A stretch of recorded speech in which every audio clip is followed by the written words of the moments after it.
USAA knows dynamic duos can save the day, like superheroes and sidekicks or auto and home insurance. With USAA, you can bundle your auto and home and save up to 10%. Learn more and get a quote at USAA.com/bundle. Restrictions apply. Hello, space. Meet the Ioniq 9, Hyundai's first three-row all-electric EV. With over 300 miles of range, ultra-fast charging capability, and lots of space. Experience more room and more freedom. Learn more about the Ioniq 9 at HyundaiUSA.com. Call 562-314-4603 for complete details.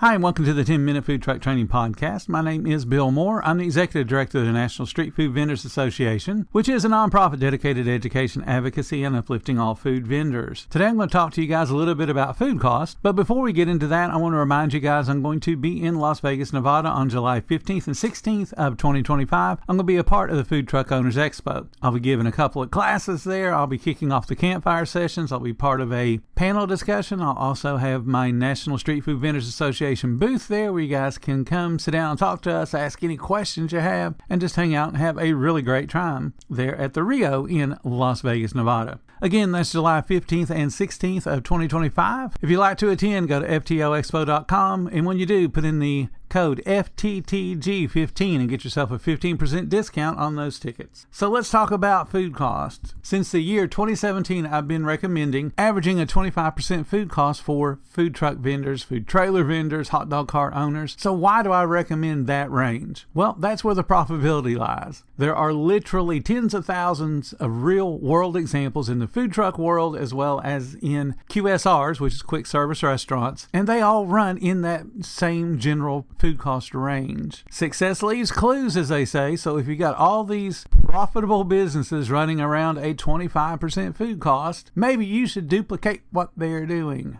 So slowly over time, this number is becoming more and more frequently recommended when people ask for advice on how to do their food cost. Sadly, there are people today that regurgitate 30 and 40-year-old information as if it still works. This old advice is one of the leading causes of frustration and failure in our industry because people listen to someone else who doesn't know what they're talking about and then get frustrated because, well, that guy told me I could make money. And when they don't, they think it's their fault. So we've crushed some self-esteem. We got people getting frustrated and just quitting because they started off by listening to bad advice. So obviously, anytime there's math factoring for determining menu prices, it's not a one-size-fits-all. For example, I talk about that 25% food cost, which factoring means you would do it 4 times cost. That'll give you 25%. Pretty easy to do in your head. So if you take that bottle of water, it costs 14 cents, you are not selling that for 56 cents because that would give you the 25% food cost. So again, it's not a one-size-fits-all. On the other side of that, if you're one of those folks that say does those pre-packaged crawfish boils that have potatoes and corn and all that other stuff all mixed in together with the crawfish or the shrimp or whatever seafood you're doing, and you tried to price it at 4 times cost, no one's going to pay for it. So it's not going to be a one-size-fits-all equation, but it works for most food types that are going to be sold from a food truck. So let's look at the basics. When a common food staple that's on a food truck, like a hot dog or a hamburger, is used in a how to cost video, I want to see modern mathematics. I want to see that being costed at 25%. I want the person that's sharing this video to understand the full range of a profitability statement or a P&L, and food cost is only one small segment of that. So today, I watched a video, how to. Okay, let me see what you know. And in this how-to video, one of the first things that they talk about is a 30-year-old pricing paradigm of divide by 0.30. Okay, so what does that do? Already we're talking division. That's a negative for a whole bunch of people. Then now we're talking decimals, which is even another bigger negative for a whole bunch of people. What they're trying to get you to do is turn your cost for a particular product into a 30% food cost. So this person's already got you 5% higher than I want you to run. And you're thinking, well, it's not that big of a deal. Okay, well, math needs to be your friend. And you need to understand that 5% is a huge deal when it comes to profitability. So let's look at it a little bit more carefully. So if you take a product. Let's do that hot dog. Let's say it's a super simple hot dog and it costs you exactly $1 to produce it. And that includes the hot dog, the bun, any condiments that you put on it, any paper you're going to wrap it up with, a bag to hand it to people, and napkins. So you've got every possible thing that guest is going to want and will expect to be handed to them when you send that food out the window. Okay, so you got all that wrapped up, and let's just say for easy math, it costs $1. When you go and divide that by 0.30, you're going to get $3.33 for a suggested menu price. So you divide $1 by $3.33, you will get a 30% food cost. And you're going, oh, that's really fair pricing. That's pretty cheap. Okay, but that's not exactly how profitability works on a food truck, especially with a perishable inventory where we drop something on the floor, we can't rinse it off and use it. It's got to go out. Some hot dogs will get overcooked and we know we can't serve them because they're burnt. We're going to drop a bun on the floor. We're going to overportion. We are going to make mistakes. And where do those mistakes get paid for? Out of your profitability. So now your food cost, you think, is at that 30%, but it's really going to end up being about 38 to 40. That's just human error, overportioning, theft, waste, spoilage. All of those things get added together, and that's your food cost. So if you're starting at 30, that's not where you're ending up. And you won't know that till the end of the month when you have your accountant do all the math, and they tell you, hey, you ran a 40% food cost.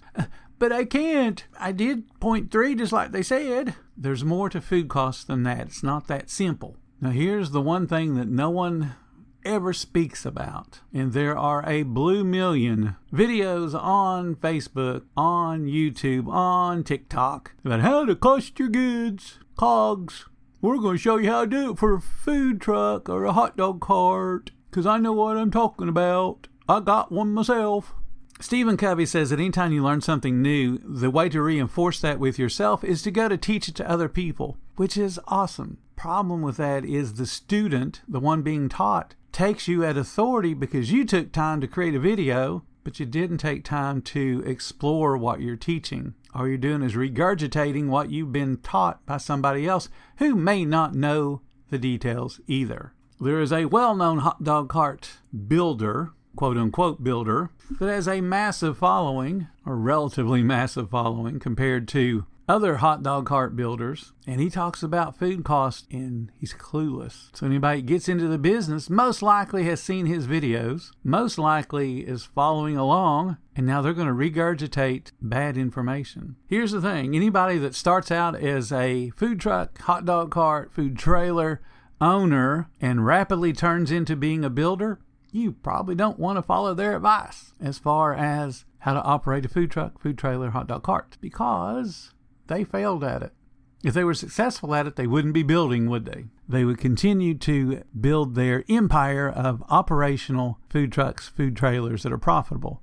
But since they made a pivot and are now builders, probably don't want to listen to them on operational aspects. Let them be good at building and hope they're good at building. Because remember, they started as a food vendor. They turned into a builder. They probably don't have the expertise there either. But let's get into what happens when you pay attention to this advice. So let's say that you just want to ignore me, because there are many people that do, because I can be polarizing because I'm passionate about this business and I want you to be successful. So you listen to this person that is saying, yeah, that 0.30, that 30% is going to make you rich. Here's what they're expecting you to do. Once you've determined your menu prices, that has to be put into a break-even analysis so that we can make sure that you can make money. So if all things are equal, so all the other expenses are exactly the same, and the only difference is you running a 25% food cost like I want you to, or a 30% that other people talk about, this is what they do in the industry. So what does that do to you? So think about your break-even point. Let's just say for easy math, your break-even point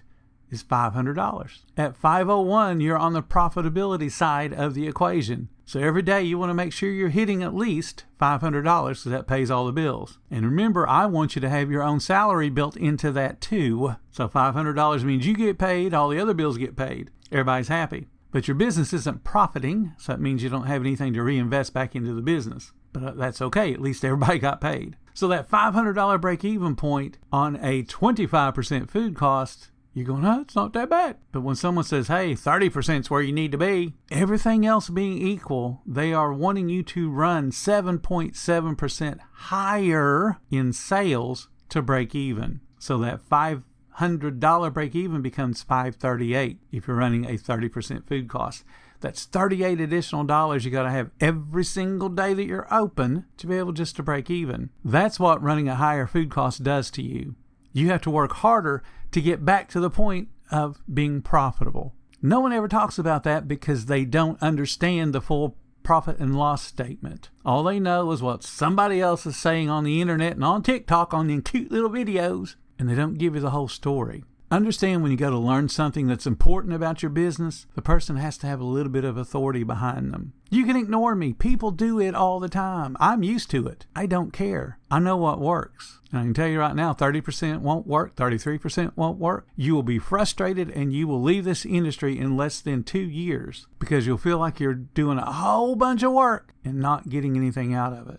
Position yourself at 25% at the most for your overall food cost. Yes, there will be some things that you have to sell above that. That's the nature of the food business. But those things that you can't run at 25% food cost, like I mentioned earlier, a shrimp boil, you're going to balance that with desserts that are going to be low food cost. You're going to balance that with drinks that are going to be even lower food cost. So you have an overall average food cost around 25%. If you don't, you're going to get frustrated and quit. That's just the nature of the business. We don't mind putting in the work if we're making $100,000 a year. We hate putting in the work when we're having to pour money into the business to be able to buy food next week to be open. So please be careful who you learn from. Watch the videos. Don't apply what they teach you. Be entertained. If you're on YouTube looking to learn something, most of those videos are there for entertainment so they can get the views. The boring ones don't get views. But the boring ones are the ones that are going to teach you something worthwhile to help you be successful in your business. Thank you guys so much for listening to the 10-Minute Food Truck Training Podcast. If you're finding everything helpful that we do, please consider subscribing. If you love what we do, show some support. There's a link in the description to make that happen. Until next time, you guys have a profitable day.